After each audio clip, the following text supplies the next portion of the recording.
One to the Senate Committee on Rules, Government Ethics, and Oversight for Monday, May 17th, 2021. Jamie, would you please call the roll? Chairman DePalma. Here. Senator Seveny.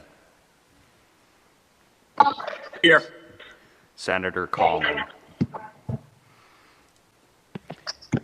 is here. Senator Chacon. Here. Senator Dela Cruz. Here. Senator Oyer. Here. Senator Lombardo. Here. Majority Whip Goodwin appears to be Here, here. Mr. Chairman. 8 members. There is a quorum.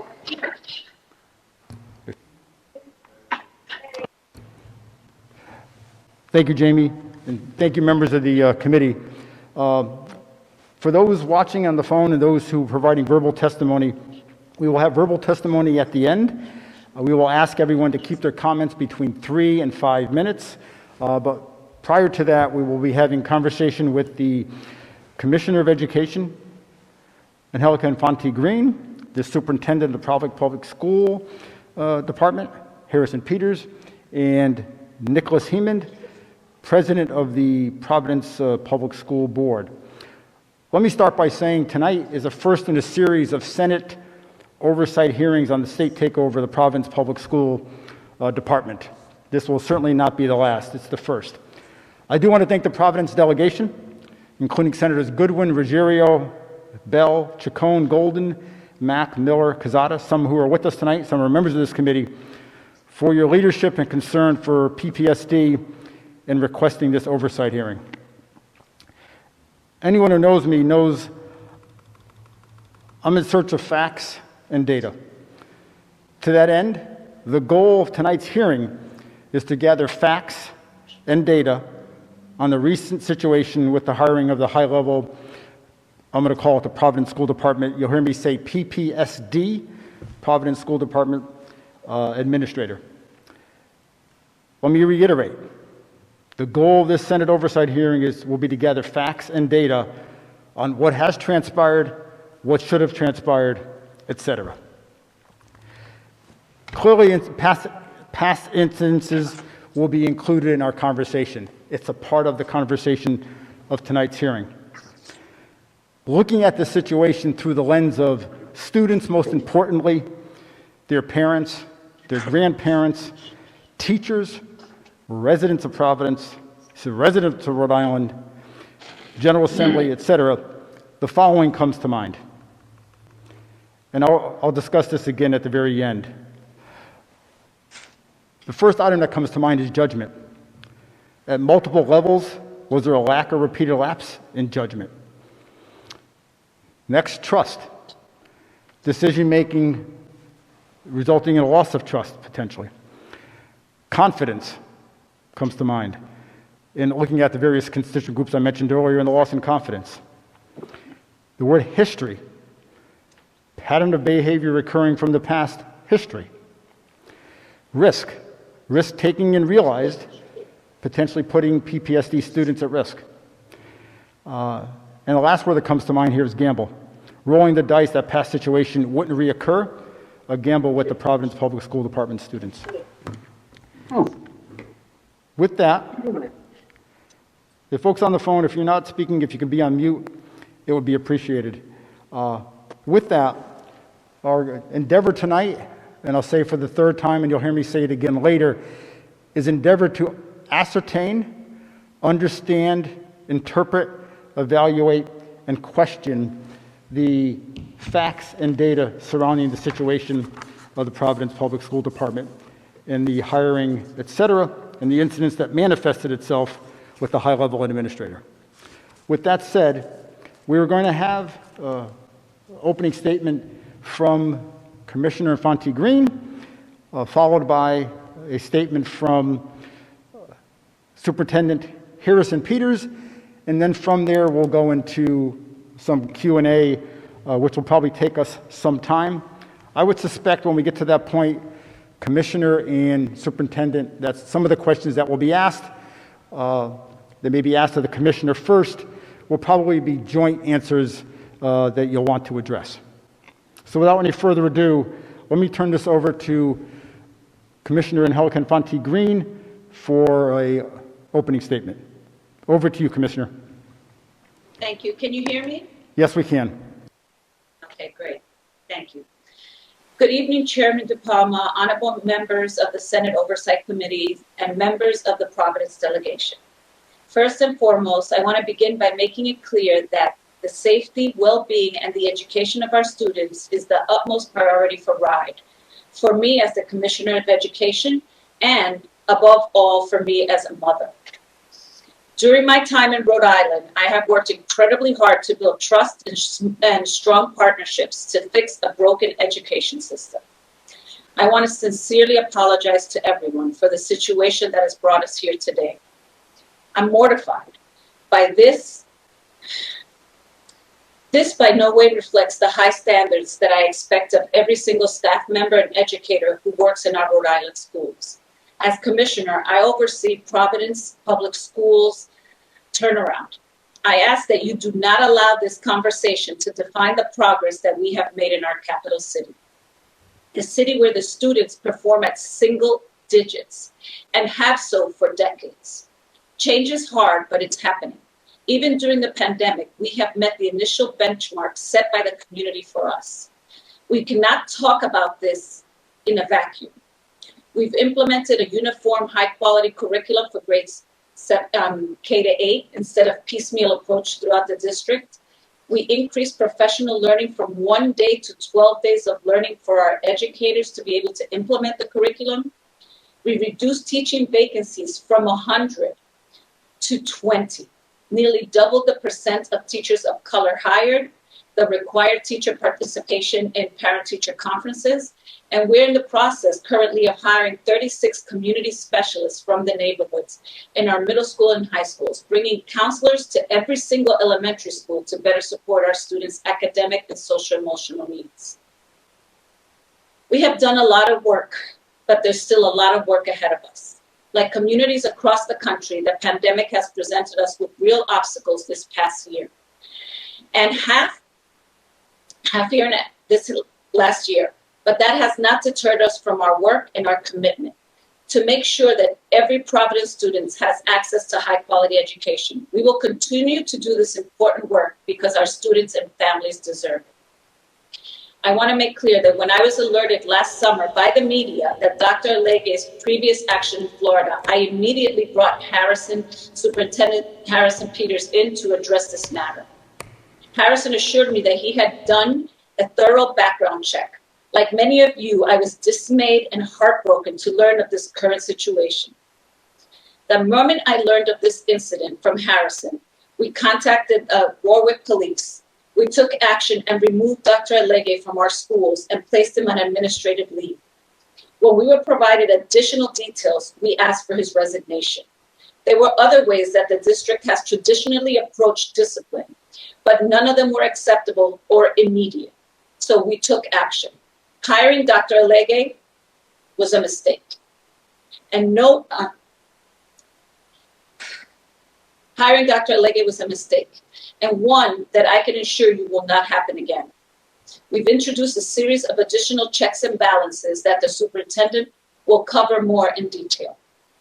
Our focus now is on working closely with PPSD community to address the issues ahead and rebuild the trust that we have worked so hard to gain from the community. Not just rebuilding trust that was broken because of the situation, but the promises that have been broken for generations. The systematic inequalities that our students and families have experienced at the hands of adults for decades. We cannot forget that. And I am committed as much as I have been and always will be to this work. Thank you. Thank you, Commissioner. I'd now like to turn it over to Superintendent Harrison Peters for some opening statement. Over to you, Superintendent.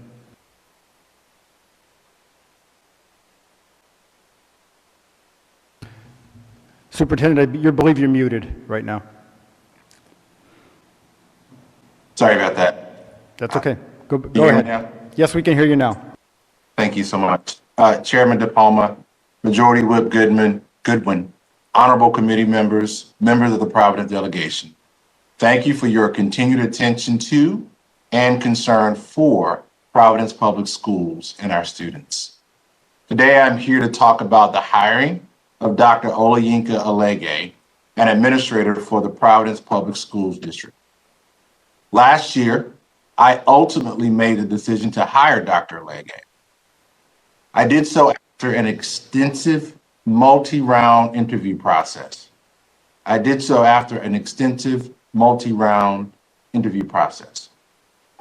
after working with him for more than 3 years in Florida, during which this time his work ethic and success in transforming struggling schools impressed leadership throughout the district. I thought I knew him. You should know that all the hires for Providence Public Schools are required to pass through background and reference check. And Dr. Alege was no exception. He passed with no issues. However, in conducting a Google search, I reviewed news coverage from 2009 with which I know you're familiar about. And I questioned Dr. Alege about it directly. This was the first time I was made aware of this incident. It had never been brought to my attention during the entire time we were colleagues in Hillsborough County. When Dr. Alege told me that he had meant no harm and that in hindsight, he understood that his behavior was inappropriate and would never be repeated, I made a decision to believe him. A decision I felt was supported by the facts. The facts that there were no charges filed against him in association with this incident. There were no parent complaints around this incident. The HR team that investigated this incident endorsed his 2 subsequent promotions, and it happened nearly 11 years ago, since he's had no issues. But I was wrong. When the Ward police contacted me in late April to alert me that they were investigating Dr. Alege for an alleged assault, I immediately put him on leave. When I learned more details of these allegations, which seemed to be supported by video evidence, it became clear to me that he was not someone that should continue to work at Providence Public Schools. The commissioner and I requested his resignation, and he complied. I believe in the importance of accountability. That's something that was drilled to me during my time serving in the United States Navy. And it's a lesson that I've brought to every job that I've held. No one is above accountability, and that includes me. My hiring of Dr. Alege as a network superintendent for Providence Public Schools was an error in judgment. I want to sincerely apologize for the pain and the worry this incident caused students, families, and the educators of PPSD. I am fully committed to doing whatever it takes to support our community during this time. And that starts with taking action. Dr. Alege's responsibilities did not involve direct interaction with students. And we have no evidence at this time to suggest he was involved in any inappropriate behaviors in our school. That said, out of abundance of caution, we will be bringing in an outside firm to conduct a complete audit of his 10 months of employment in the Providence Public School District. Moving forward, we pledge to strengthen our hiring practices by engaging community members in the interview process and the vetting process for senior level positions, and by contracting with a firm to conduct a deeper background research consisting of a thorough review of all candidate information, including from social media and press. We also recognize the need to seek outside expertise to improve in this area, and plan to convene a blue ribbon panel of local human resources and educational experts, as well as members of the community, to submit recommendations to the district. I believe in our team's ability to execute on these recommendations and improve hiring. because we've already done it for other district processes.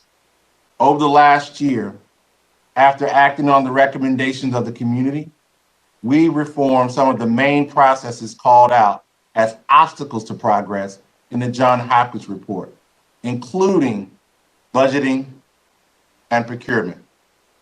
There is no question that PPSD is a different district today than it was a year ago. We were one of a few large urban districts in the country to safely reopen in person for learning during COVID-19. We implemented a high-quality, culturally responsive curriculum for K-8 students, and we have a unified curriculum for grades 9 through 12 starting this fall. We started the redesign process of our high schools, invested in professional development to support our incredible educators. We implemented a rapid response customer service tool for families. This significantly increased parent satisfaction with the district, drastically reduced teacher vacancies at the start of last school year, and nearly doubled the percentage of teachers of color that we've hired in the district. We've also included counselors at the elementary level. Social emotional learning is a top priority. The community specialists at the secondary level will provide mentorship and family outreach. I can continue to list the metrics of progress that we've made so far, but I won't. The reality is change can't happen without trust. And after the events of this week, we have work to do to rebuild the trust with our community so that we can continue the great changes that our students deserve. And I know that. I am fully committed to doing this work, that I am just as committed to transforming this school district as I was the first day that I stepped foot into this incredible city. Thank you. Thank you, Superintendent, for the opening statement. Mr. Chairman, Yes. I'm not interrupting any of the proceedings, but I'm getting several text messages that many people are unable to hear us, and that the buffering is they can't really participate. They're having a hard time. And I know other senators have texted me as well, saying that they're hearing from their constituents as well. Is there anything we can do? We will check with the Capitol TV who's here. In fact, several folks are here from Capitol TV. We'll work to see if we can get the audio corrected. So, Thank you, Mr. Chair. Whip, can you hear me okay? Oh, yes. Okay. Yes, I can. So maybe the folks that were coming in. So I ask folks, when you are speaking, try and be as close to the microphone as you can. And unlike me, speak slowly. Don't speak fast like I do. I will try and speak slowly. So thanks, Whip, for bringing it up, and they're checking on it now. So I'm going to open this up to some questions, and I think it's the case of Commissioner and Superintendent. It might be a combination of who answers it, but I'll address the question to one person first, and then you can figure out between the two. Both answer it, some similar questions, and then I'll go through a few, then we're going to go around the committee that's on the line with us. So, Commissioner, the first question for you is, with the takeover of Providence Public School, what role does Rhode and the Commissioner play in the typical hiring process for high-level administrators? That's for you, Commissioner Infante-Green. Yes, sorry, can you hear me? Now we can, yes. Okay, so normally we get brought in the list of candidates and we go over the list. So that's the role that we play in the hiring of high-level candidates.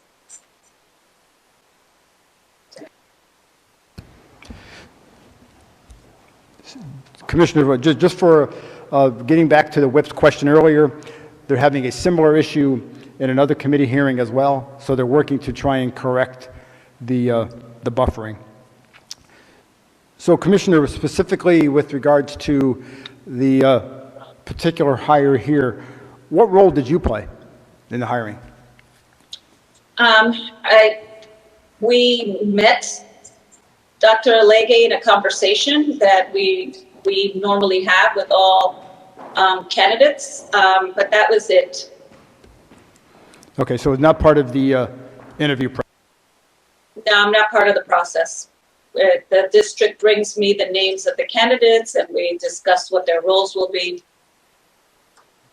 Does anyone else from Rhode participate in the, not saying at the teacher level, but the high-level administrator? I consider, if I recall correctly, the individual was a network superintendent. Yes. No, Rhode does not traditionally. We do meet the candidates, we have a conversation with them, but we do not participate. Okay. So folks, what I'm hearing is WebEx is working well, but there's an issue on the Capitol TV side. What I'd like to be able to do is, it's exactly 6 o'clock now. If you can please stand by. Let's give them 5 minutes and see, to make certain so that the public who's trying to participate can do so. So if we can stand by, please, for 5 minutes, and maybe it'll be fixed by then. I'll try and give you an update as we get closer to, on the minute, what we're doing. So stand by.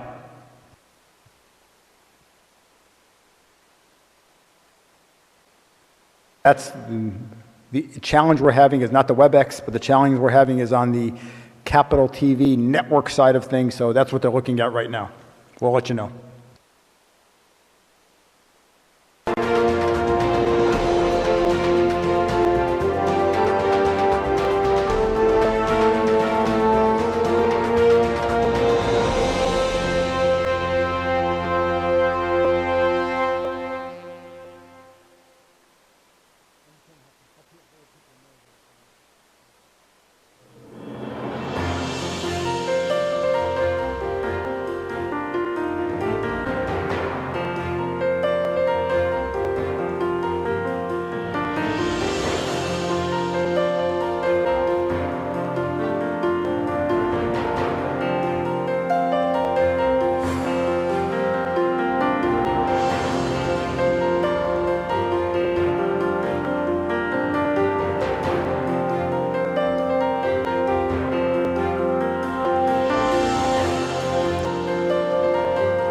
Thank you, folks. We are now live on Capitol TV while they work to restore or get the online streaming back online. So if the folks can come back online that wish to come online, it'd be appreciated.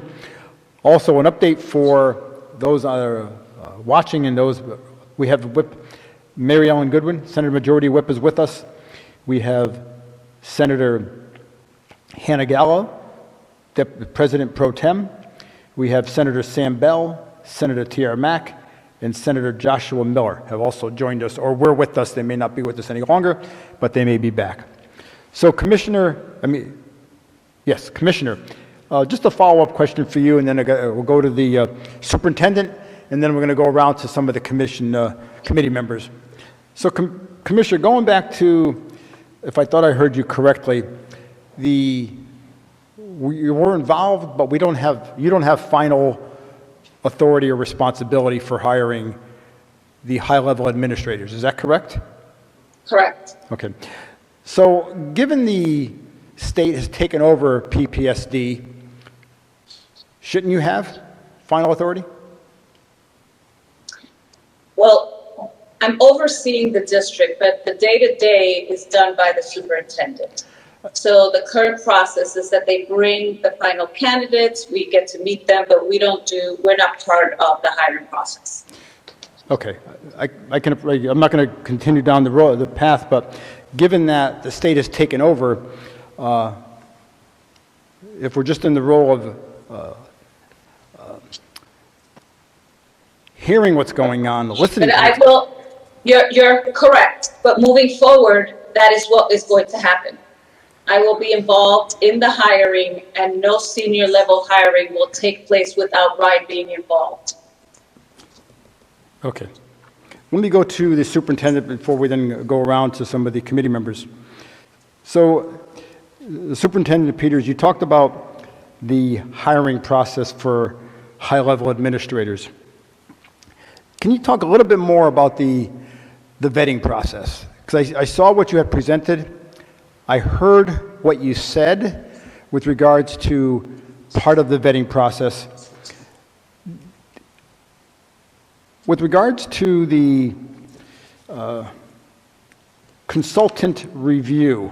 Can you speak a little bit more about what the consultant actually did, or the third party actually did in facilitating the hiring? Thank you so much. Yes, so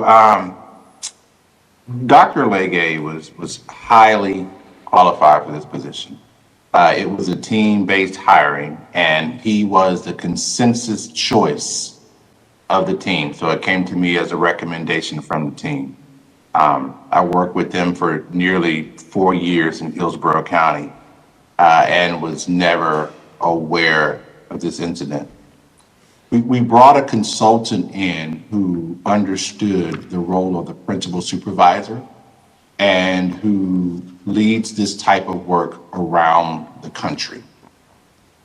This person created an objective process to screen and hire candidates because we wanted to make sure that we were being objective in our hiring processes. Thank you, Superintendent. Can you tell the committee who that consultant was? And I assume we paid the consultant for their work. The consultant's name was Steve Gearing. Steve which? Gearing. He's a independent contractor, or does he work for an organization? Yes, independent contractor. Thank you.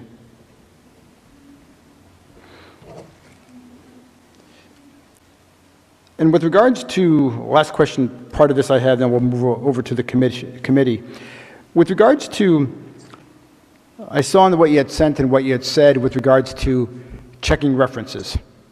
So we've all been involved with hiring and providing or looking for a job and providing references. Almost anybody who provides a reference is going to provide someone who's going to give them a positive reference, right? So we'll put that as a, we'll couch that question. What had transpired in the past of which you were aware, did you reach out to those folks from which you were aware from as part of the hiring process, as part of the reference check? Or did you just go based on the references provided by, in the resume or upon request?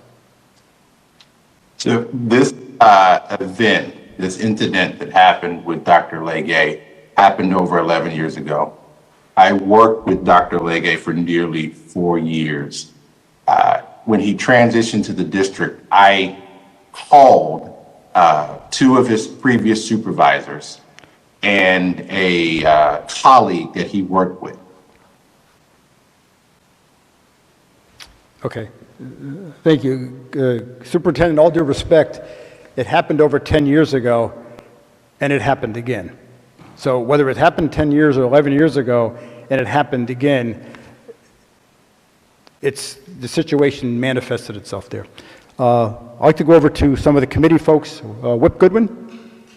Thank you, Mr. Chairman, and thank you, members of the committee, and thank you, Mr. Chairman, for putting together this very necessary, in my opinion, urgent oversight. And thank you to my Providence colleagues who are all joined here. Throughout the course of the last several days since we became aware of this, I have received numerous calls and emails from parents that are very, very concerned. In my estimation, and that leopards don't change their spots, so to speak. Yes, this incident happened down in Florida maybe 11 years ago. I'm just learning that now.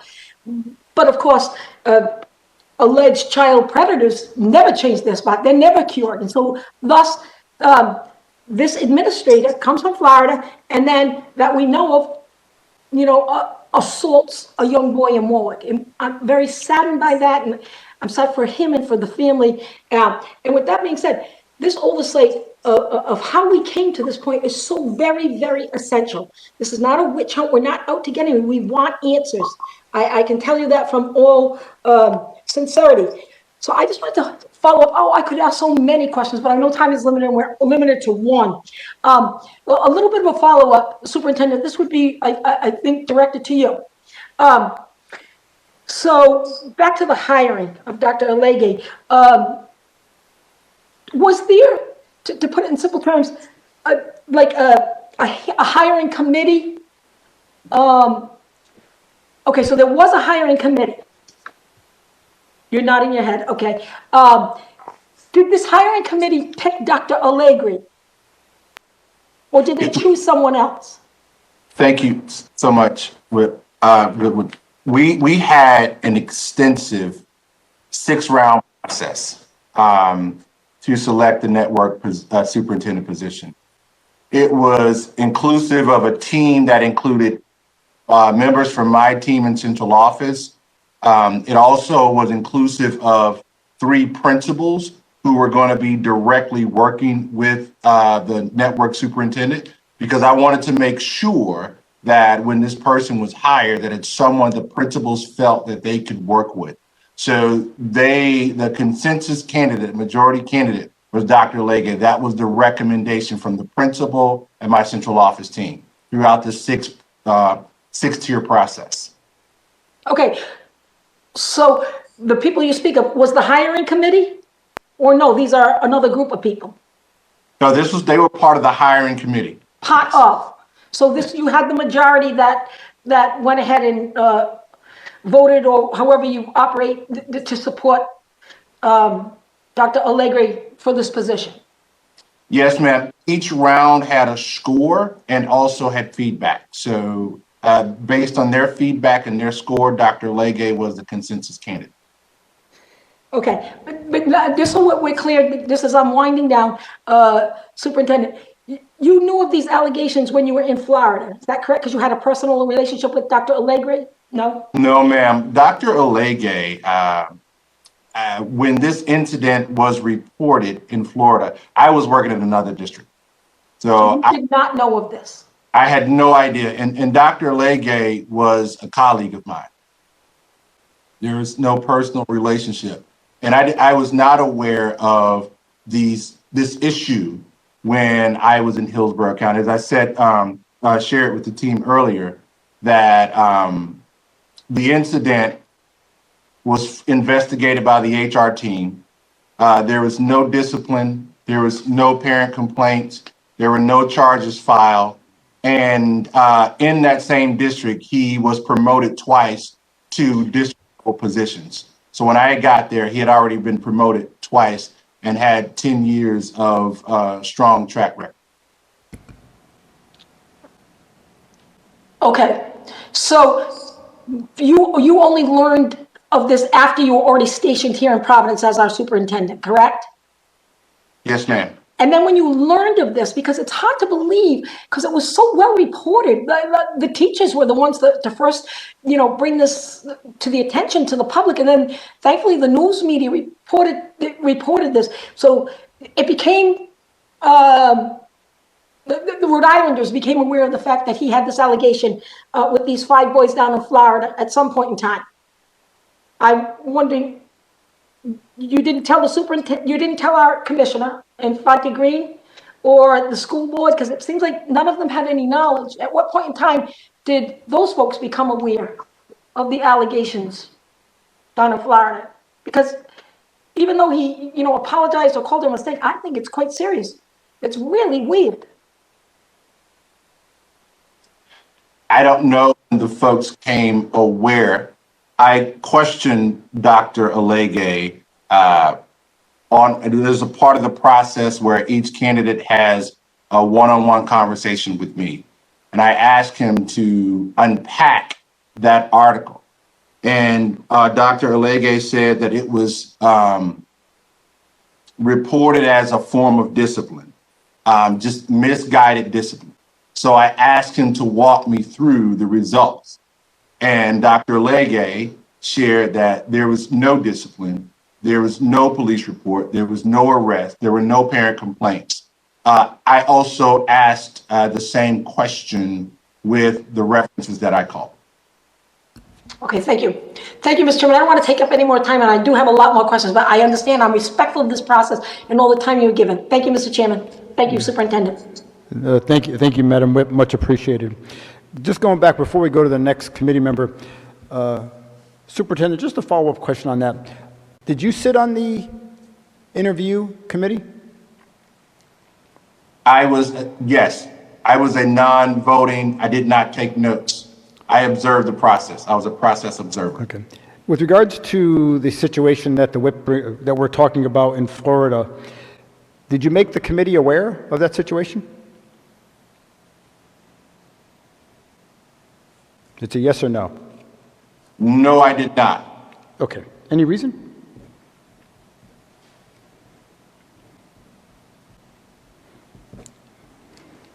I'm not sure I knew at that time. So that means that you would have, he's been here since, the individual's been here just about a year or so, I think April or May of last year, he was brought on board. So you didn't find out until sometime between May, when he was hired, and after that? But you said you talked to him about the situation, so you had to know ahead of time. Yeah, I was responding to the question of did I share with the committee? Correct. I don't have the exact dates, but I did not share with the committee. A short time after that, doing a Google search is when we found out.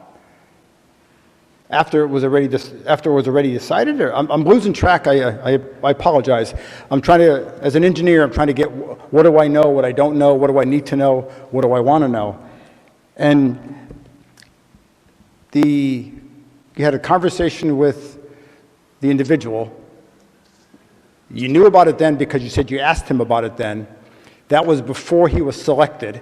Was he the finalist at that point in time?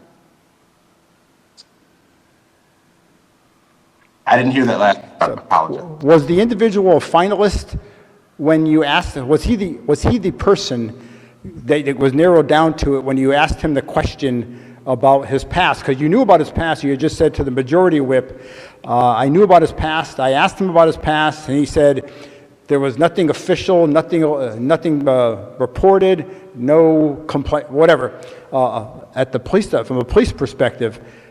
But when did you talk to him to just discuss the situation from 10, 11 years ago?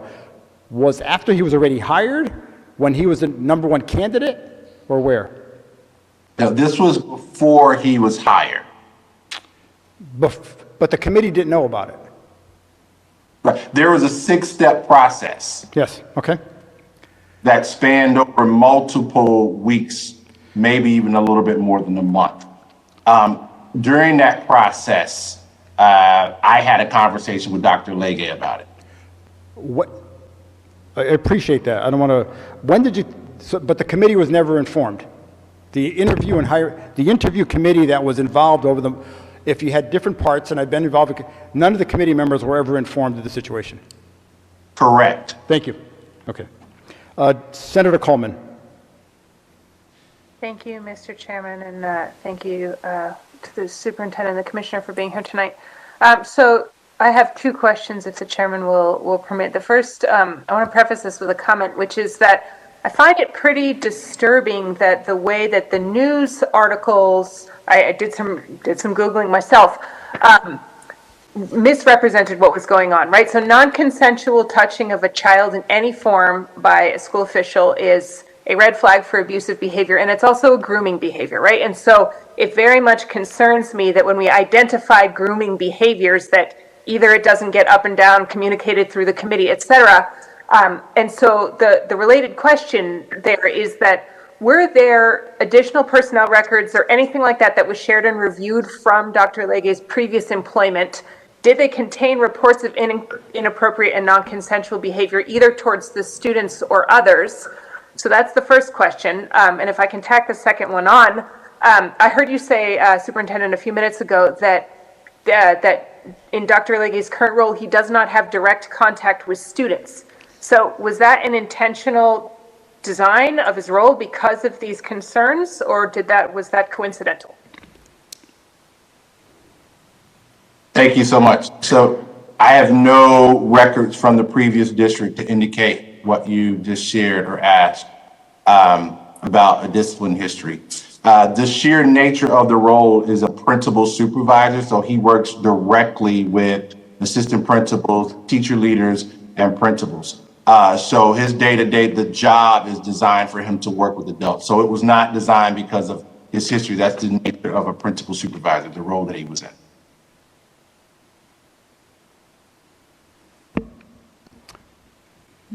Thank you. Thank you, Superintendent. Commissioner, if I can go back and just follow up on the question from the superintendent to yourself, Commissioner Infante-Green. When did you find out about this? Before he was hired or after he was hired? After he was hired. Thank you. Okay. Senator Dela Cruz.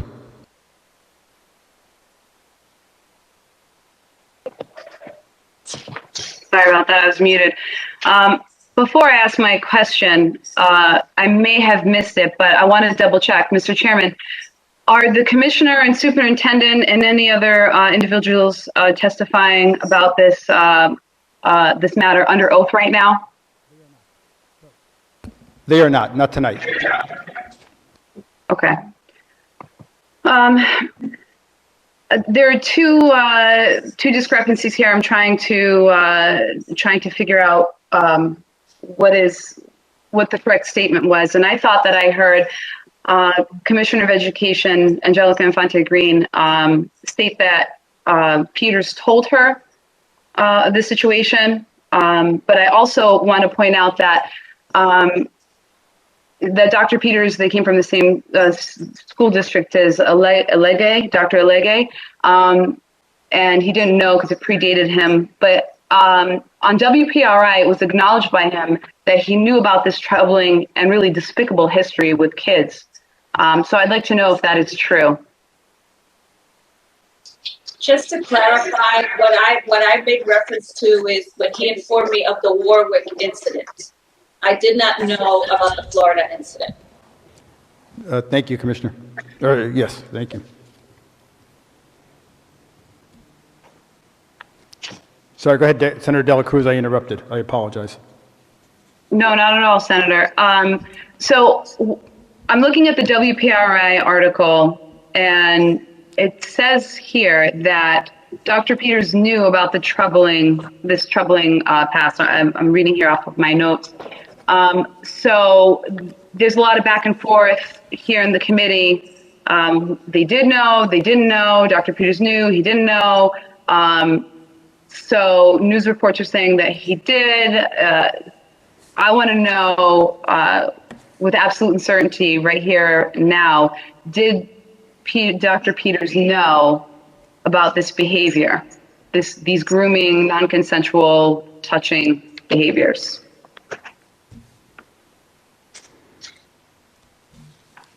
Thank you so much. So I had knowledge of this while I worked in Hillsborough County.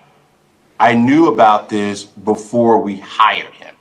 But while I worked with the district in Hillsborough County, I had no knowledge of this.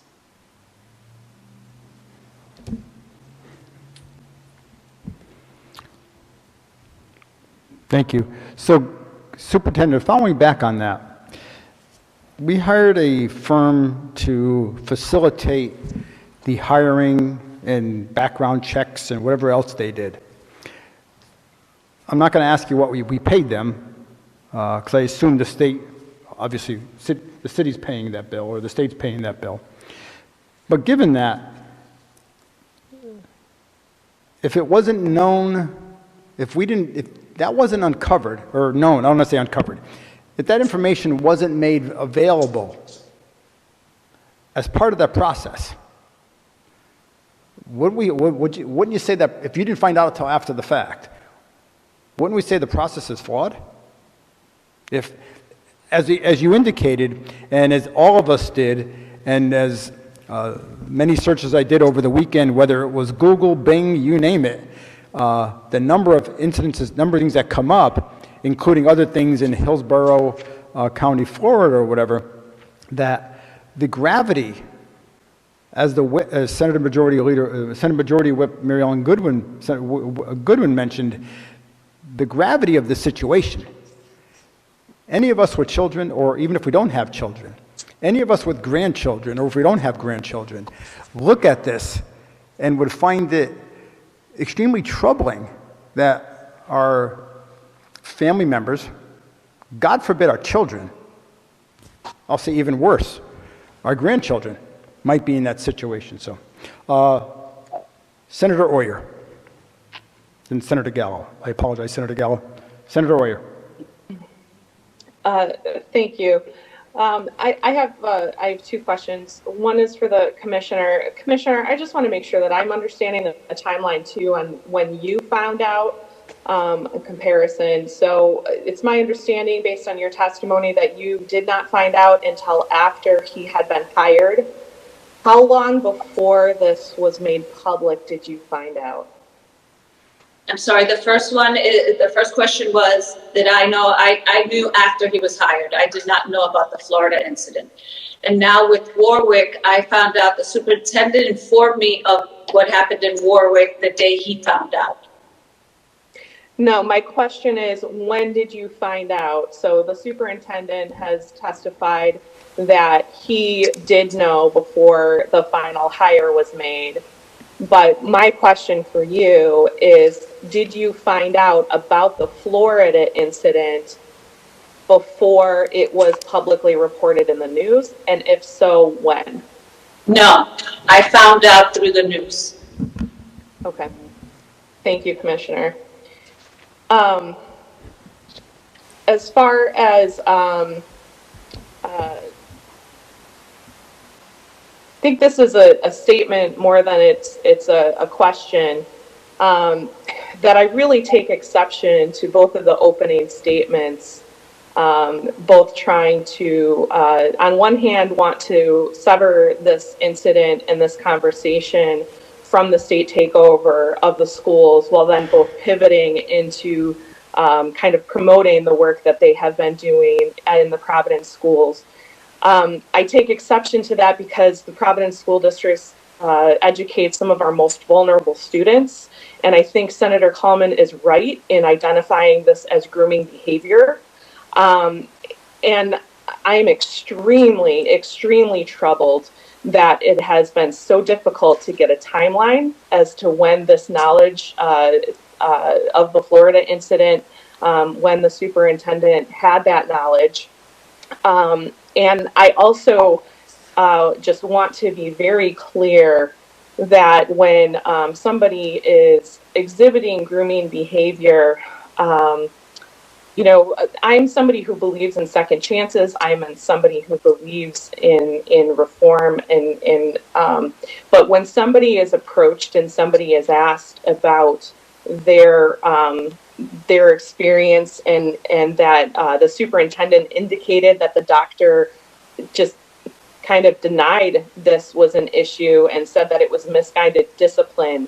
I just take exception with the judgment that then followed to hire this individual while knowing that they were not taking ownership, that they were not being treated. And you know, just quite frankly, people who are inappropriately touching students have no place in our school systems. And, you know, if that's judgment, if that's the judgment that we're seeing, there needs to be a lot more oversight and a lot more assessment of the policies and procedures that are implemented moving forward. So that's just what I want to say. Thank you, Senator Royer, much appreciated. Senator Gallo? Thank you, Mr. Chairman, and thank you, committee meetings. I concur with Senator Oyer on that last point that she made. The recent events and subsequent controversies surrounding the actions in the hiring of Dr. Alleghi have brought the leadership and the decision-making of Superintendent Harris Peterson rightfully into question. In addition to Dr. Alleghi's appointment, another point of contention was the elimination of the entire English Language Arts Department at the Juanita Sanchez Education Complex. To eliminate the whole complete English Language Department is just, I can't even imagine. And then this decision has been sanctioned and defended publicly during the recent Providence School Board meeting by the superintendent. I think the following points need to be considered. As like Dr. Oya, promoting you, as Dawn Oya was saying, you have to question the judgment that's going on here. 58% of JSCC students would be enrolled in mainstream English classes. Only 42% of those JSCC students are ESL students. Every high school in Rhode Island has mainstream English classes. The point is further magnified by the fact that the students have had a year and a half of interrupted education resulting from the pandemic. The teachers that were eliminated are experienced, high qualified, and have been ranked highly effective by the state educator evaluation system. By contrast, the teachers teaching the hybrid ESL English classes are only emergency certified. And I know that the commissioner was bragging about hiring all of these other teachers. However, they're emergency certified. They have not had any kind of rigorous training. And I don't think we need to be diluting the curriculum for our ESL students. I think we should expect more, and it should be rigorous for them, and we should be working harder than ever to make sure that these students are getting what they need. So not only was, in my part, whether you're from Florida or not, bad judgment, but it continues with this curriculum and other things that are happening in the school. So my question to Dr. Harrison Peters, it would be, how do you justify putting emergency certified teachers and letting the other teachers be eliminated? And if that wasn't your decision, then the commissioner maybe should answer it. Thank you so much, Senator Gallo. I really appreciate the question. I want to be really clear that we didn't eliminate anything. We designed learning around the needs of students, and the needs of students are required teachers to have ESL certification, their English certifications. The DOJ, we're under a DOJ, Department of Justice court order, on how we've systematically years underserve our multilingual students. So we're just stepping into the expectations and the requirements for certification. So no, we did not go and eliminate an entire department, but we have to look at the needs of students and design our learning and our programming around those needs. So students' needs dictate the decisions that we've made. I'm not going to continue it because, I mean, this is just calling in your judgment, and we haven't really received the answers that we were looking for as far as when you knew and what you didn't. So I feel that hiding under the Department of Justice for teaching ESL students, it's my understanding with dual language that those students should be, that they can rise, that we don't have to go down to having uncertified teachers. I think that they will rise to the occasion, and the curriculum needs to be rigorous. But I'll let it go with that and let other people, I know there's many people that want to speak, but and I want to thank everyone for accommodating me because as everybody knows, is the way Providence goes, the rest of the state goes. And I think it's important that we do everything that we can so that these students get the most that they can get. So thank you. Thank you, President Pro Tem Gallo. Much appreciated. Senator Chacon. Thank you, Mr. Chairman. Let's see, how can I put this? Dr. Peters, I believe you previously testified a few minutes ago that prior to hiring, you were made aware of the problem that Dr. Agayi had. Is that correct? Correct. At that time that you knew, did you notify the rest of your committee of the problem? No. Well, this is what I find highly irregular. You knew of a problem. You must have a close relationship with the person, and yet the committee and the consultant you hired, you never let them know that there was a potential problem in his previous background. That's correct? There's no close relationship with me and Dr. Alege. And I characterize the conversation that I had with Dr. Alege. I hear you loud and what I get from Dr. Alege and the references that this was misguided discipline, that there were no arrests, no charges, no discipline. He went on to have 10 years of successful work history in that district where he was also promoted 2 times. And let me be very clear. I don't want to lose sight on, I own this. And I am sick, I am frustrated, I am hurting. I put my trust in someone and my trust was betrayed. So I get the frustrations of you all. But we did have a strong conversation, provided clarity for Dr. Alege. I called the references, and again, based on the information that I received, I felt that we made the right decision. Clearly, I was wrong. Just one follow-up question. Absolutely. Knowing that there was some irregular background that he had, and he said there was no discipline, could it be that no one came forward to actually press the issue, and subsequent to that, in the other areas that he did work, is it possible that it happened again with nobody reporting it? I can't speak to that. I don't know. Okay, thank you. We're going to go to Senator 70, then Senator Mack. Senator 70. Thanks, Mr. Chairman. So, I mean, I'm trying to follow this as well. I mean, I think one of the fundamental things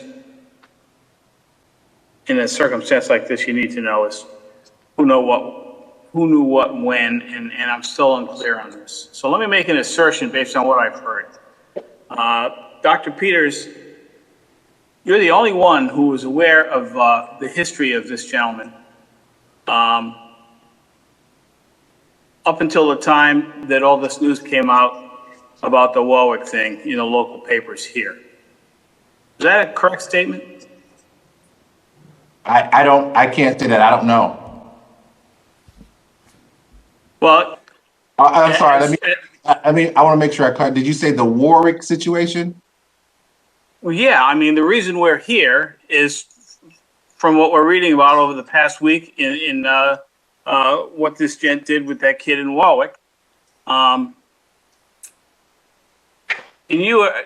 this was news to everyone except you, that there was a previous history related to this kind of behavior. Is that true? Could you repeat the question? I don't think I'm following. Okay. Up until last week, you were the only one in the state of Rhode Island that was aware that this gentleman had previous history with similar sorts of behaviors. No, sir. No, sir. It was widespread knowledge by last week or by the incident in Warwick. Well, I understand that.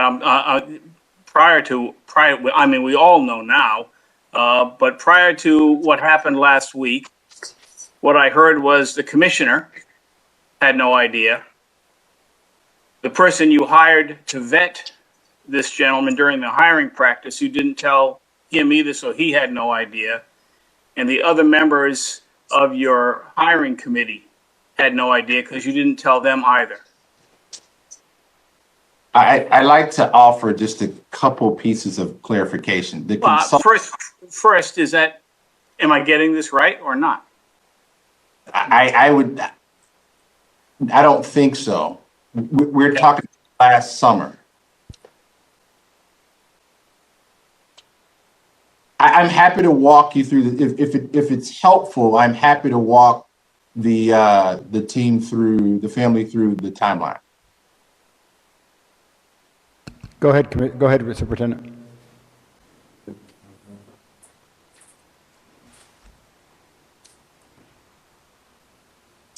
So we had a 6-step process that we used for the hiring of our network superintendents.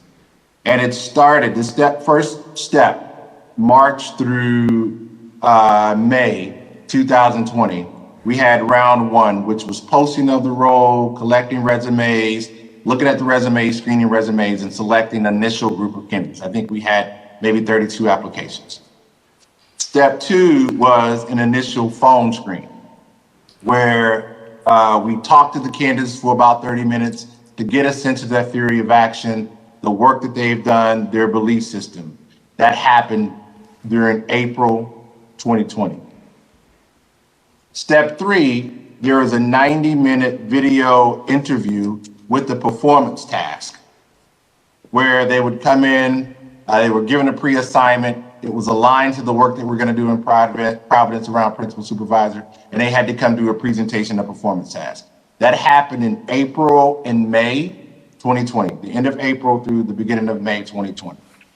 Then the step 4 was the one-on-one with the superintendent, where that group of the folks who had moved on to the next round would have a one-on-one conversation with me. Step 5, there was an observation, coaching, and professional development session with principals. So we brought in my senior advisor, my chief of staff, a group of principals. Those interviews took place on May 8th.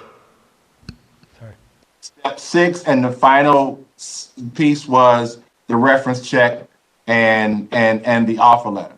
The members of the hiring committee, district and school leader staff rated each candidate based on their identified competencies and their roles.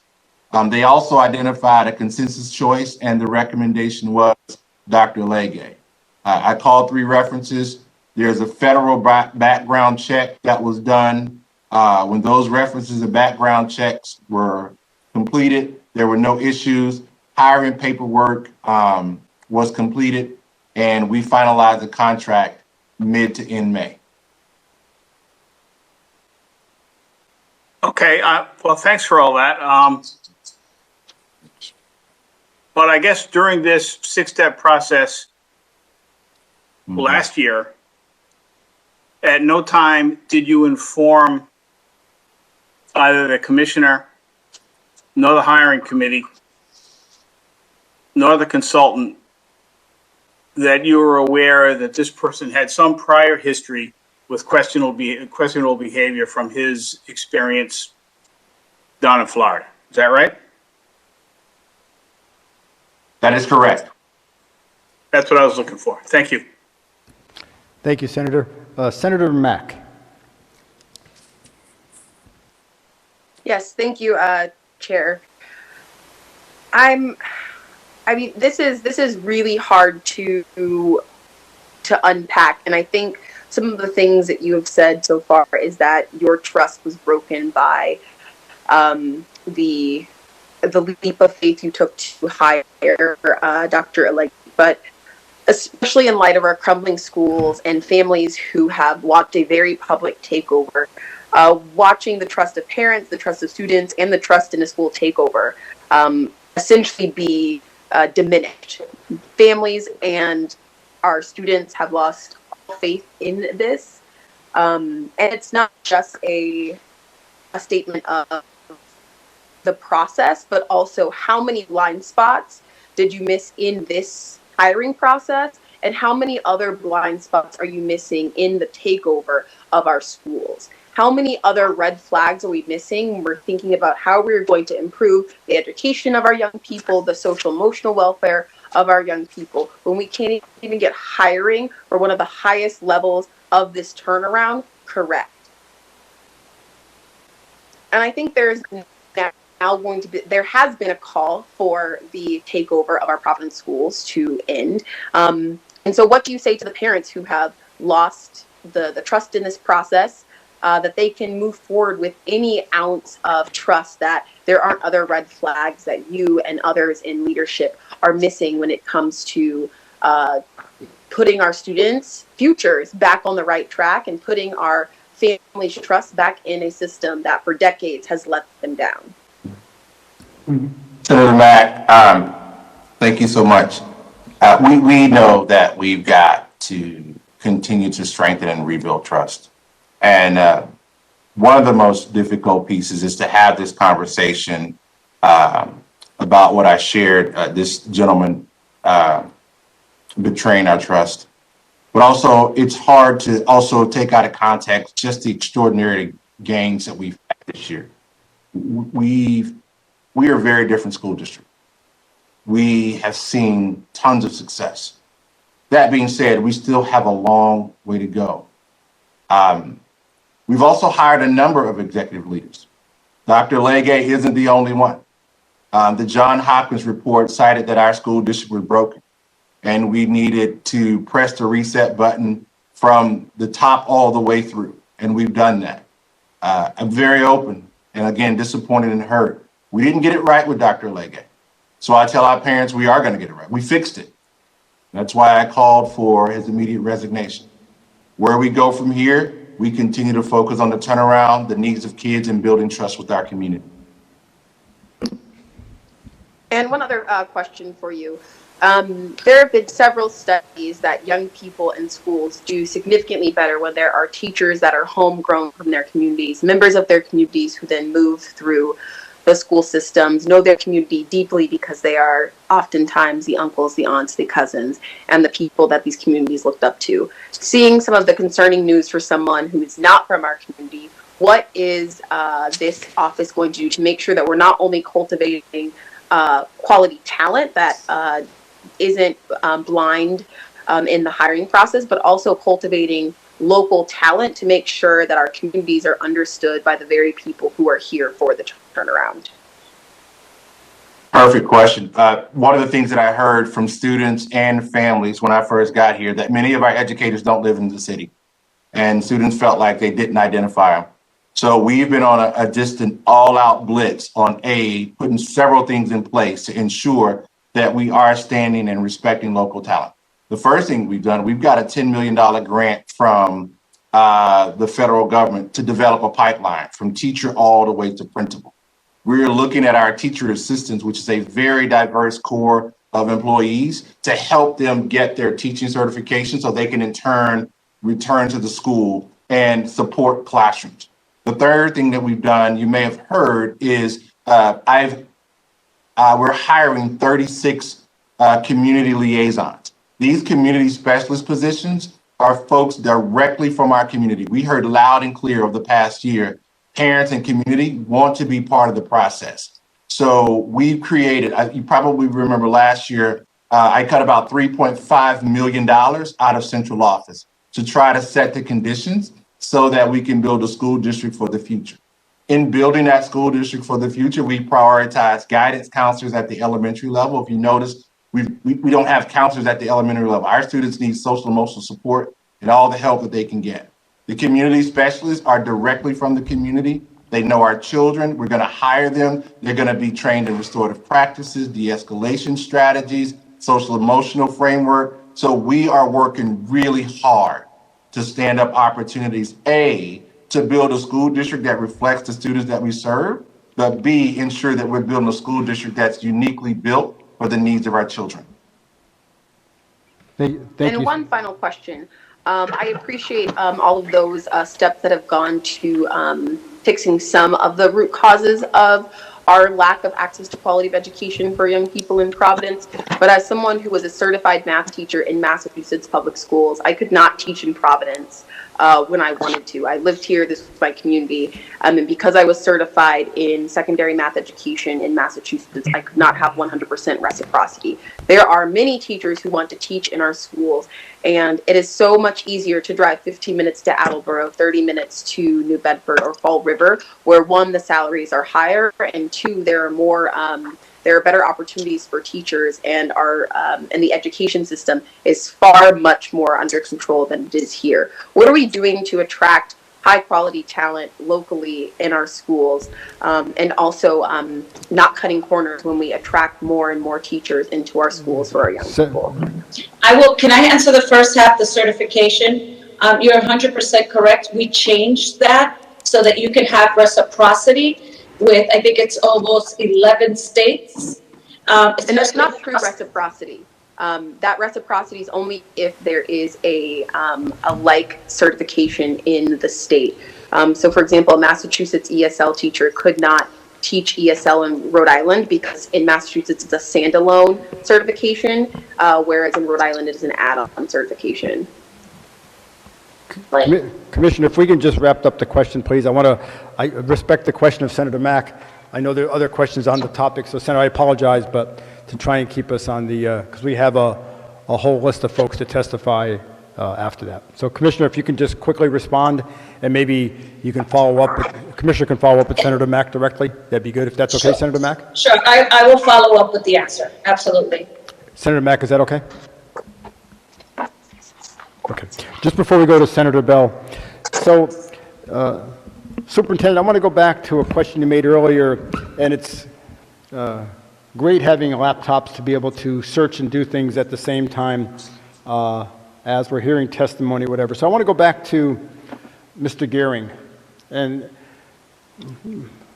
just did a search on, we put two things together, Gehring and Peters, and one of the first things that comes up is there's an organization called Men of Color in Educational Leadership, and the two founders are, in fact, maybe there's more than two. Well, I guess no, there's two, what it shows here anyway. If this website is up to date, I'm not certain it is, Superintendent. But yourself, Superintendent Peters, and Mr. Gehring, maybe you said independent, maybe not, independent consultant, maybe that, I'm juxtaposing those two together. Did you make Mr. Gehring aware of the individual's past? Superintendent Peters? So Mr. Gehring, so his ask was to build a process to screen candidates and to build out the performance task. He is not responsible, nor did we ask him to do any type of background checks for the process. He has done principal supervisor work around the country. He's probably one of the leading experts in the country around this. So we asked him to build out the process. What would an objective process look like to screen candidates, to take them through a performance task, identify their skill set? So he is not on the HR part of the house. He is on the tactical leadership development side of the house. So Commissioner, Secretary, well, so he would not have been part of that conversation. Promoting Superintendent, so I appreciate the answer, but the process, Mr. Gehring defined the process for PPSD, correct? No. The screening process. He provided part of the steps that we told the process, the steps that we wanted, and he designed those steps that go in there. So he was only the architect of what we've asked him to design. Okay. So I guess very basic, I'm going to go back to my facts and data perspective. The process he articulated for you, not to reuse a copyright term, didn't include a Google search in there. Because if it did, the entire committee would have had the information, and you wouldn't have to worry about the interview committee or evaluation committee or any of those as part of that 6-step process having to get the information from you only. So that screening that he set up, I'll just say obviously, did not have a Google search that said, let's go see what the internet says about all the candidates. Not just him, all the candidates. Because if it did, then we would have missed this or it was held. Yeah, that's not what he was asked or tasked to do. He was tasked to do a performance screening. Does this person have the skill set, the experience, the knowledge to coach, support, and develop a principal? And how can you build out a performance task that they can show in an interview if they have capacity? His job was not to touch anything close to screening candidates with regard to their history or their arrest records or anything. It was purely on the leadership side of the house. Does this person have the acumen and the ability to support, develop, and coach principals? Okay, just before we get to Senator Bell, and I don't want to belabor it any longer. So, Commissioner, what does the HR department do in PPSD if they didn't do a Google search on him or all the candidates? We missed this, we categorically missed this somewhere. I think the superintendent can talk about the HR process. The HR process is at the district level. That's what I'm saying. Sorry, Commissioner, I meant superintendent, sorry. Okay. I'm juxtaposing those things. I apologize. So, Superintendent, with regards to the HR process did not include let's come away from Google, whether it's Bing, pick Yahoo, pick whatever your favorite search engine out there is. An internet search was not accomplished as part of this, correct? I can't speak to the HR, an internet search by HR. What I can speak to is they're responsible for the background, the FBI fingerprinting and background check in the national database. Okay, then if they didn't do that, the basic of searching background information that comes from the internet, right, wrong, or indifferent, I'm not going to say everything you read you believe. Categorically, as an engineer, you need to understand and appreciate the facts and the data there. But the process didn't include that because the entire committee would have been made aware of it, and they wouldn't have had to rely on yourself to not tell them. So, okay. Senator Bell. Then we'll go to Senator Chacon. Sorry, Senator Bell. No, thank you so much, Mr. Chairman, and I agree with the comments you've raised as well as the other committee members. So the question I want to ask is about a pattern of cases in which, or another incident in which concerns about child abuse were dismissed when Rhode made a very important, high-level, prominent decision. And, you know, it's my feeling, I think with the Alege incident, I and many, many other people spoke out against the decision at the time. It seemed pretty clear-cut to me at the time. I don't understand why it wasn't to Rhode. The question I want to ask is about a different incident. You are aware, and this is for the Commissioner, you're aware, I'm sure, of the scandal roiling the Achievement First charter chain about the institutionalized cover-up of a Connecticut principal physically assaulting a student. Yes? About a Connecticut principal assaulting a student? Yes. No, I'm not aware of that. You are not aware of this? No. I find that difficult to believe. It is one of the most prominent stories in education recently. It has been roiling the Achievement First charter chain. I find it similarly difficult to believe because in September, or in the fall, I believe, when this decision was being made at a certain point, and I can't swear to the exact month, and I should be clear about that. I had raised concerns about Achievement First before the decision was made to have an expansion, and you had one of your staff members reach out to listen to my concerns. And what I discussed was the concerns about this incident, which I had read about in Chalkbeat. And the impression I was given was that you were asking, you had your staff member ask me about my concerns so that they would be relayed back to you. So that's why I find it somewhat difficult to believe that you were not made aware of this. The other question I have is whether now that you are made aware of this, and you know, it was a very big thing. These schools in Connecticut were placed under probation by the Connecticut Board of Education under now Secretary of Education Cardona when he was in Connecticut. It's a very big deal.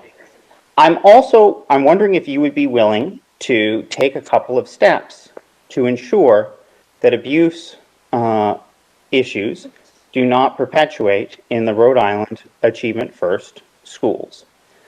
One of those is to look and investigate the issue and institute policies to make sure that all abuse claims will be addressed and that we will ensure and find a way to ensure that we will not see the same institutionalized cover-up where, in the Connecticut incident, the teacher was not even disciplined until the video was leaked to the local media. As part of that, I am hoping you would be willing to agree tonight to investigate the allegations of choking, and grabbing of collar placed on the Google reviews for Achievement First, concerns I have raised with Rhode. And I'm hoping you will be willing to investigate those concerns and make sure that the incidents described by student or someone representing themselves online as a student at this school did not take place, and if they did take place, take appropriate action. Are you willing to make those assurances? So if there's any allegation or any question about a Providence school, we will definitely look into it. That I can assure you. And let me just read this because I have it in front of me. The teacher grabbed from the hoodie and I'm choking. That seems to me a fairly clear-cut case. And then the other allegation is, and this is not from a student, this is from someone, I think a parent, but I'm not sure. They drag kids by their collars. So those two things, would you consider that those meet the standard of allegations that need to be investigated by the Department of Education? Absolutely. Absolutely. And finally, will you commit, thank you so much for that, and will you commit to look into the issue raised by the scandal in Connecticut, and particularly the institutionalized cover-up of this scandal, and adopt a policy that will ensure that Rhode Island students are protected at this charter chain and at schools in Rhode Island from physical abuse and institutionalized cover-up of physical abuse?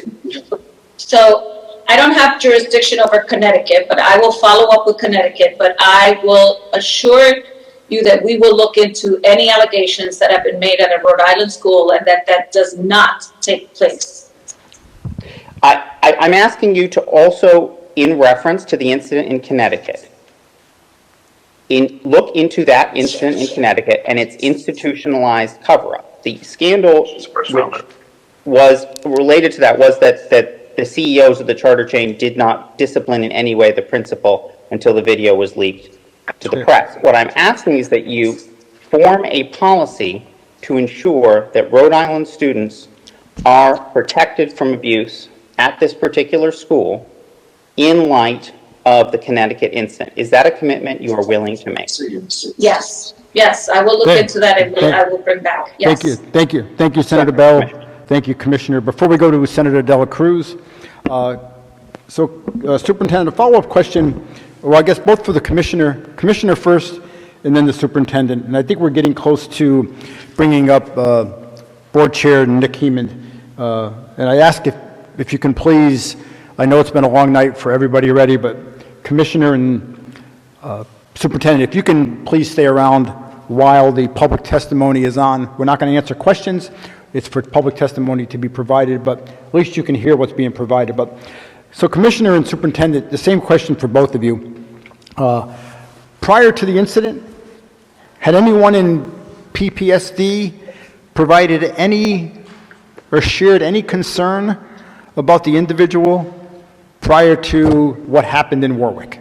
So he was hired in May, and the incident happened this May. So within the 1-year time frame, the Commissioner, did anyone in the Providence Public School Department share a concern of, we know about this, happened in Florida, we're concerned here?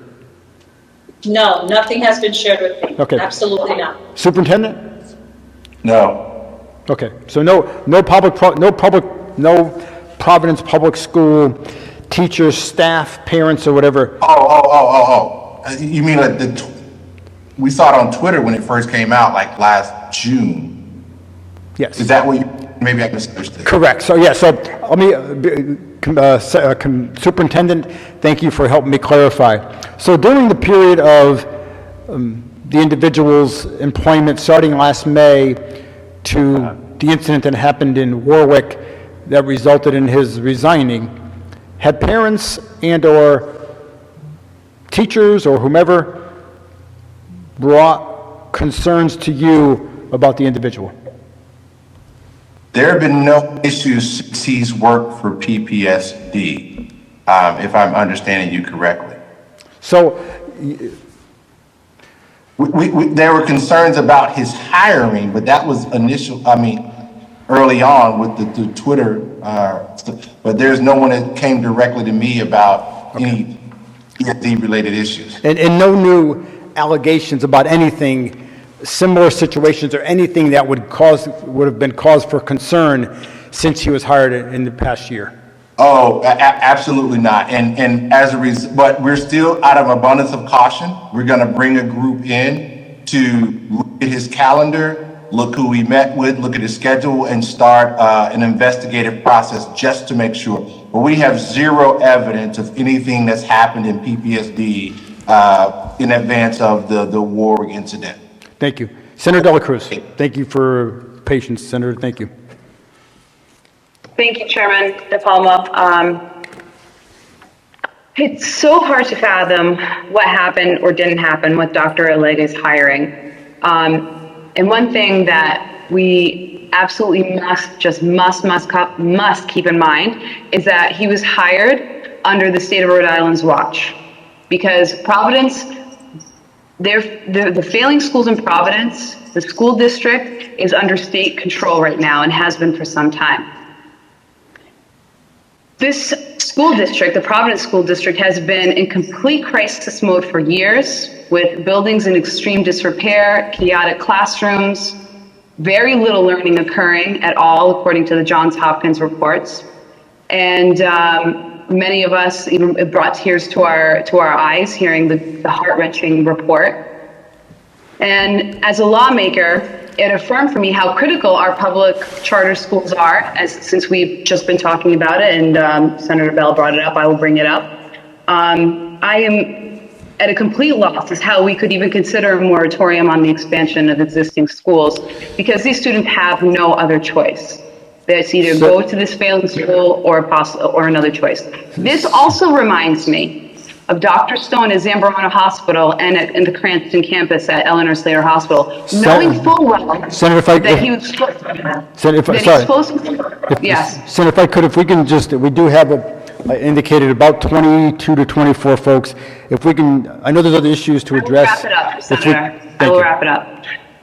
So it reminds me of Dr. Stone knowing full well that he exposed himself to young boys at the YMCA locker room in Seekonk, yet he was still hired by the state to care for the state's most vulnerable patients.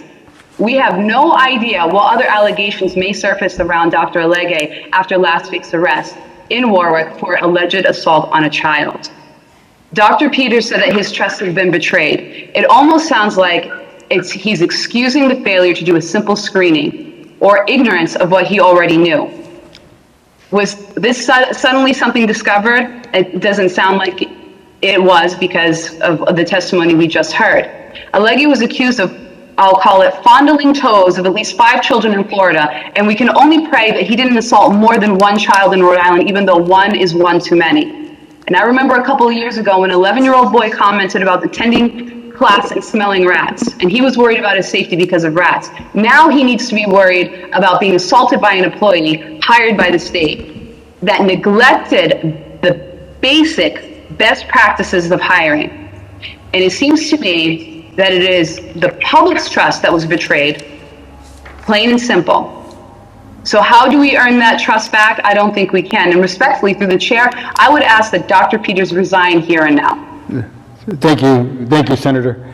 I have a follow-up question for both probably the superintendent more than the commissioner. So the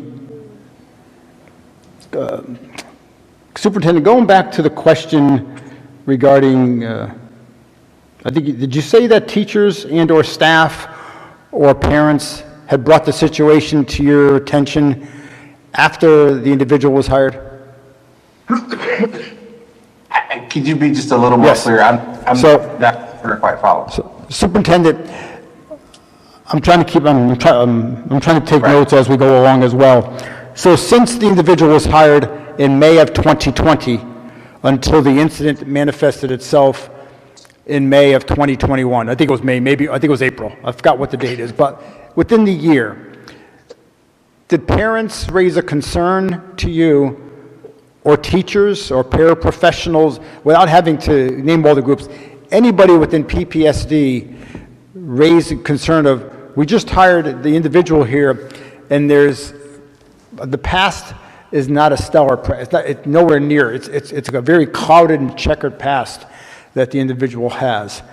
No one in PPSD, teachers, paraprofessionals, parents, whatever, brought that concern to you?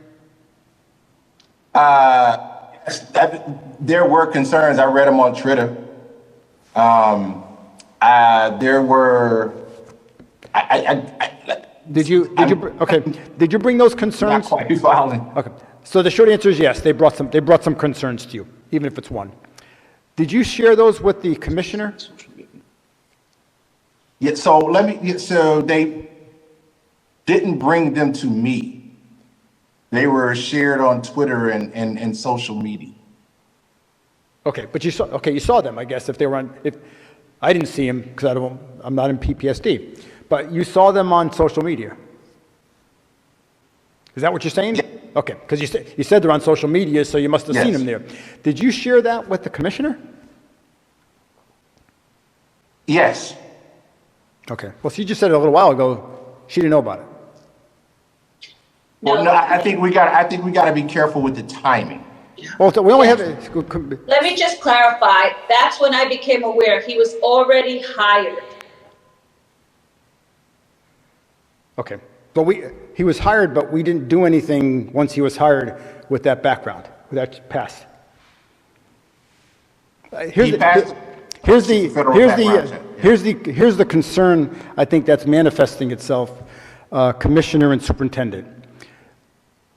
As leaders of our educational establishment in the state of Rhode Island, obviously we wouldn't be here in this hearing if the state hadn't taken over Providence Public School System. The mayor hadn't said, please take this over, which he did. We are here, and it was made aware after he was hired, but so I guess the question becomes, so Commissioner, you were aware, Superintendent, you were definitely aware of his past. We did not inform teachers or others of something to be cognizant of or concerned about. Not that it's going to happen, but it happened within a year of being here. So I'm not going to look in the past of 9 years because that's in the past. But you're aware of what happened 10 or 11 years ago, and within 1 year of being here, almost the same thing occurs, and we didn't believe it's important to inform teachers or principals or whoever, nobody oversees him, I guess, because he reports to you. Is that how should we think about that? So Commissioner and Superintendent, you knew about it, but we didn't do anything with that information.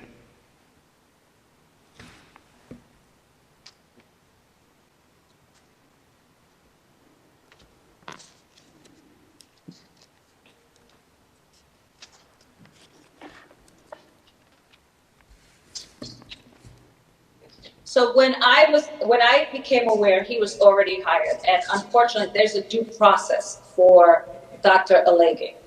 The rest of that, I think that the superintendent can answer.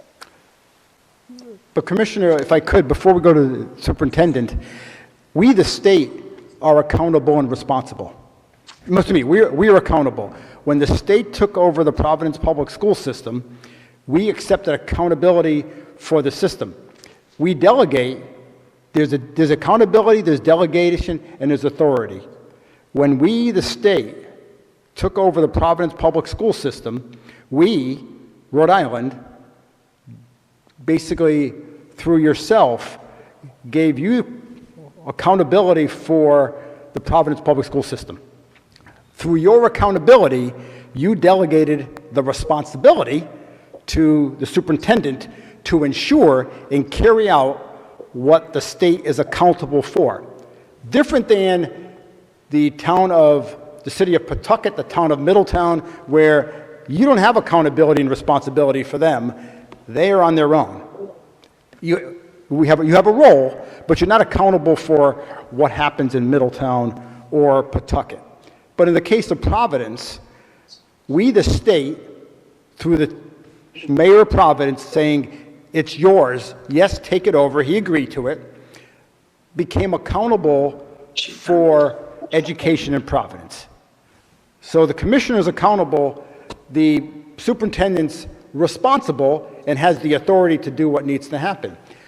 So in that structure, that hierarchy of, or network of accountability, responsibility, and authority, Rhode has accountability. You as the head of Rhode have that accountability. The superintendent has the responsibility because you gave that to him. You delegated that to him because you can't delegate accountability. It goes right back to the top. And ultimately the authority he has as well. So I understand due process. I'm an engineer, I'm not a lawyer, but I understand due process. But the awareness that we, the state, had of the situation was not made known to teachers or staff or whomever. That true? So what I can say is that I put my trust in the process that the district had.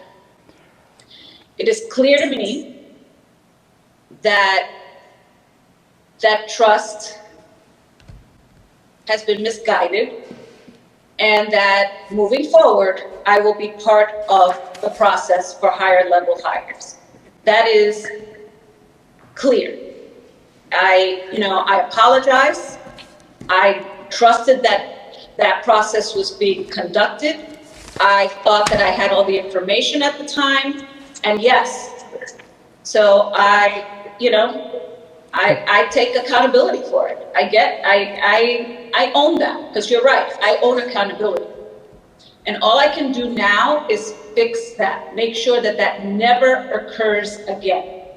And I trusted that the process was happening and occurring correctly.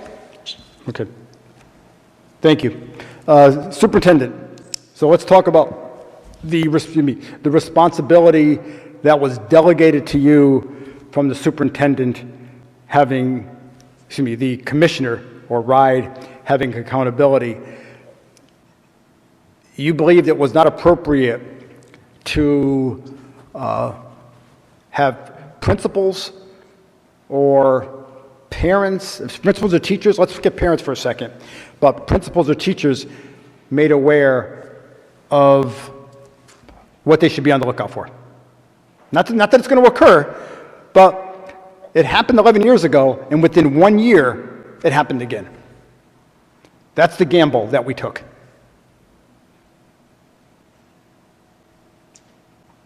I want to make sure that I understand that there's an expectation that I should have alerted teachers and principals about Mr. Lege's incident in Tampa 11 years ago when he was hired in PPSD? Yes.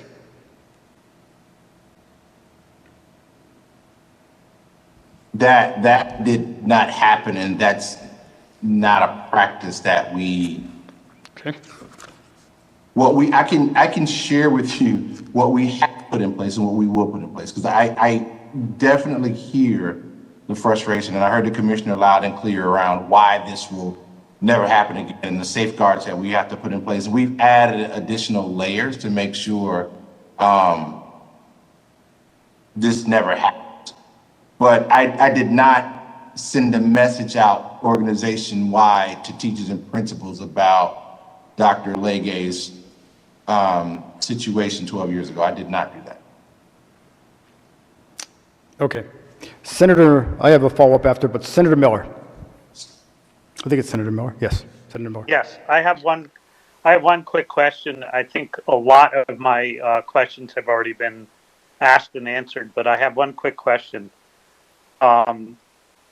there was a consultant involved in this hiring, and I'm just wondering the interaction and the history of when and why we hire a consultant when it's clear that both Providence School Department and Rhode Island Department of Education have human resource departments.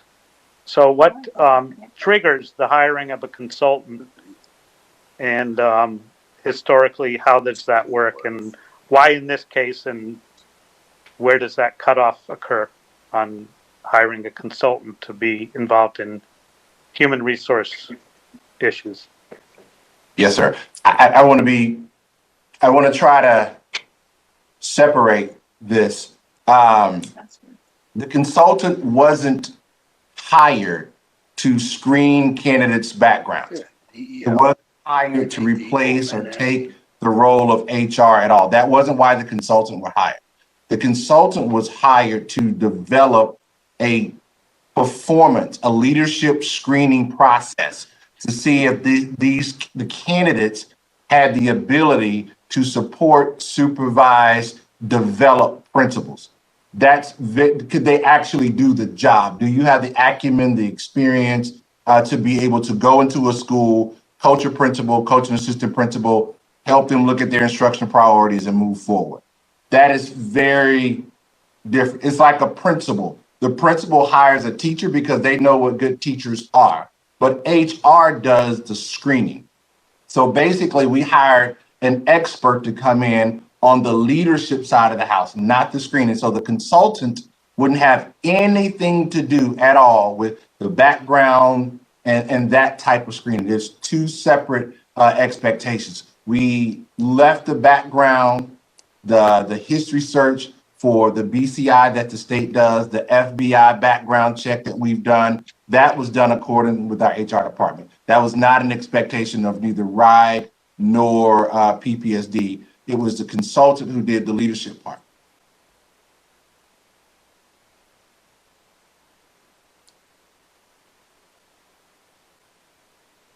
Thank you.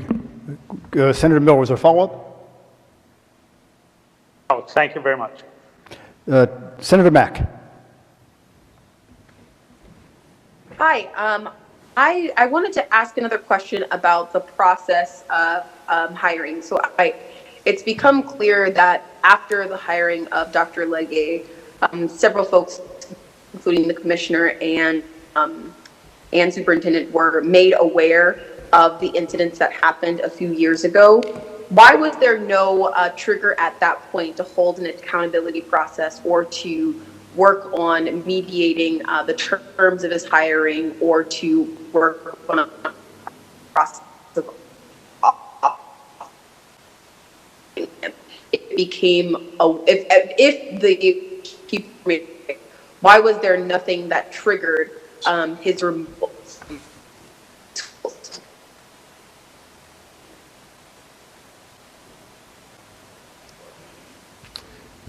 Senator Mack, I think we lost your question. You're frozen. We'll come back to Senator Mack. I have one, I think, last question for Superintendent. Senator Mack, back to you. You're back. Can you hear me now? Yes, we can. Go ahead, Senator Mack. Senator Mack, you there? Okay. Let me go on. Senator Palmer? Yes, okay, sir. my question was, it became clear after the hiring of Dr. Legge that folks... Can you hear me? Yeah, Senator Chacon, you'll be next. Okay. Go ahead, Senator Mack.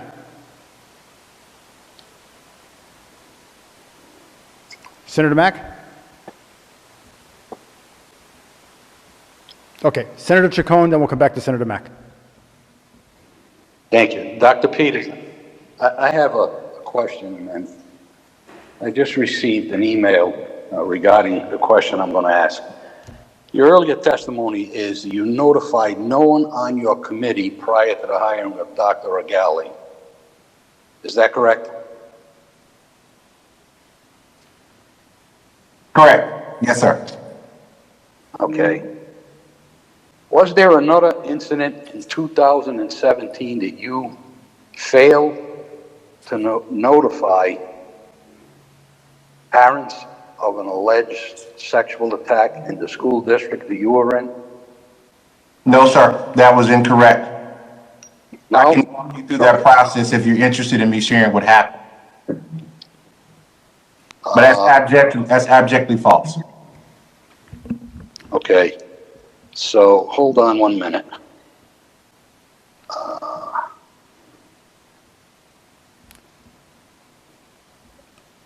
Superintendent, I believe Senator Chacon is Yep, no. Go ahead.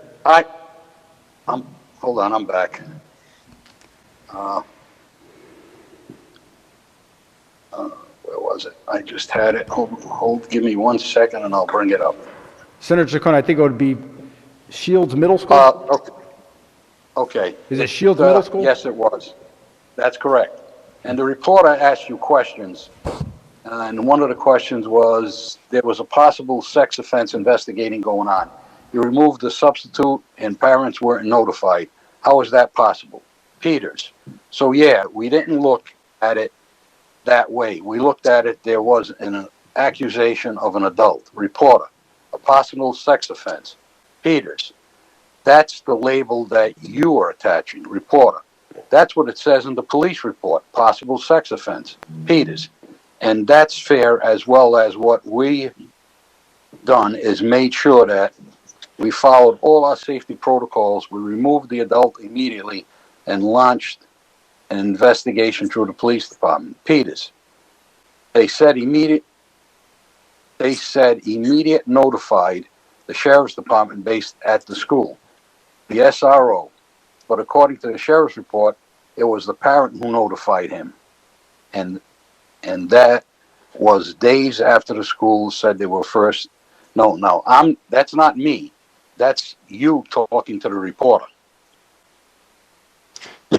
Yes, sir. So there's a difference between notifying the sheriff and the SRO that's actually on campus. So in Florida, at least in Hillsborough County, all secondary schools have SROs. So the principal notified the SRO when the complaint came. There's a very clear process, just sort of like we have here in Providence, what happens when there's an alleged abuse case.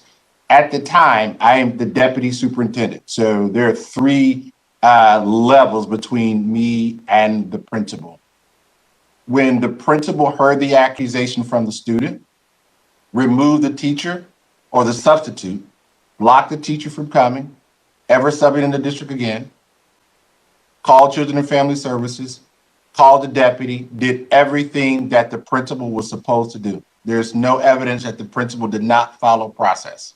So we didn't break down in any policy or any process. What we counseled the principal to do is how do we improve communication? Because the principal did reach out to families. It just wasn't every kid in the classroom. So we went back and we made sure that she contacted every parent in the classroom. And was the teacher in question the same teacher that or the doctor we're talking about now?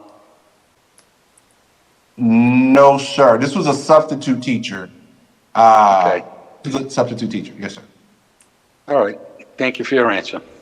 Thank you. I think we're going to, I'd like to have, there are going to be 2 more quick questions, and I promise, and then we're going to go to Board President Nick Hemond. First, we're going to go to back to Senator Mack, and then Senator Oyer, if you can please keep the question minimal on the topic, and then we're going to go to Nick Hemond. Thank you. Senator Mack. Yeah.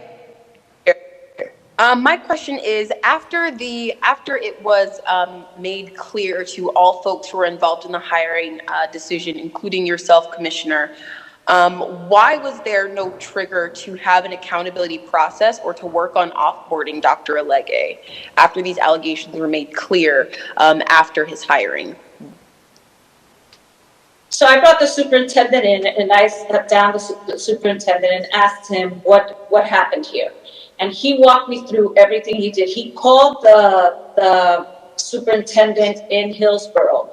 He talked to everybody there. This is a certified person who had several promotions, who went on. And then years later, Harrison went to work with him, 4 years. They worked together. And there were never any allegations. There was never anything that he saw personally that he really could say that was a problem. So after that happened, we went through the whole process again and asked those questions. And the superintendent turned back around and made sure that he closed the loop with Florida. That is what has happened. That's what happened during the process, after the process. Mr. Alege already was working in the district. So I think that for us legally, we looked at what that would look like. It would look like a very different process. But at the time, those were the steps that were taken. I find it very troubling that someone who has navigated spaces with young people and has proven to be a predator and has also led to some grooming practices with our young people was not raised as a red flag, both in Florida and in Rhode Island. And that raises some serious causes of concern for me for the judgment of not only the hiring practices, but also the judgment of folks who are involved in really vetting people who are working with our young people. And the fact that there was no larger recourse after this was discovered by folks in such high positions of power, I think speaks to the level of concern that many folks have had over this takeover. Thank you, Chair.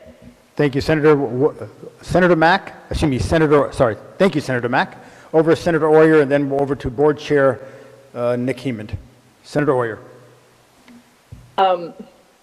I completely agree with what Senator Mack was saying about the level of concern that I have. And so this, Commissioner, this question is for you, I think. I'm curious, there's been a lot in the news over the decades where we have learned about how child abuse manifests itself and how those types of behaviors manifest. Is there, and you don't have to go into great detail on this question, but does Rhode have, training programs, guidance that is shared with the districts and that is utilized through the work that Rhode does in oversight of our schools that takes into consideration all that we have learned from the different sex abuse scandals, childhood sex abuse scandals? I would just like to know that Rhode is looking at this, that there's an awareness of this field, and that Rhode incorporates this into its practices and policies. So we have mandated reporting, and we also have when there are cases, and we also work with DCYF. And what I will do is get back to you with all the steps that happen and how what guidance we give to the districts. I will make sure that I get you that information. Thank you. I appreciate that. I look forward to the follow-up, and I'm sure that I'm speaking for many of the members on the committee who would also like to see that follow-up, because I have to say, after almost, we're on like going on to the third hour of hearing, I've heard dismissiveness of grooming behavior. I've heard, the two people who are entrusted with the safety of our school district who are upset that their trust was betrayed, when I'm more concerned about the trust that our children have, that our parents have, that our teachers have, that our community has, when they are sending our kids to school every day. We have learned a lot in this area, and to be sitting through a meeting where it seems that we're going to just obfuscate timelines and point fingers as to whose responsibility it is, disheartening, doesn't do it. This has been an incredibly frustrating experience so far. Thank you, Senator. So can I just respond to that? I have to say that if we're coming off dismissive, that is not the intent. I am very heartbroken about this. This is not something that I sit here and justify. I'm really pained by this. So if it's coming off that way, I truly apologize, because that is not what's happening here. Thank you, Commissioner.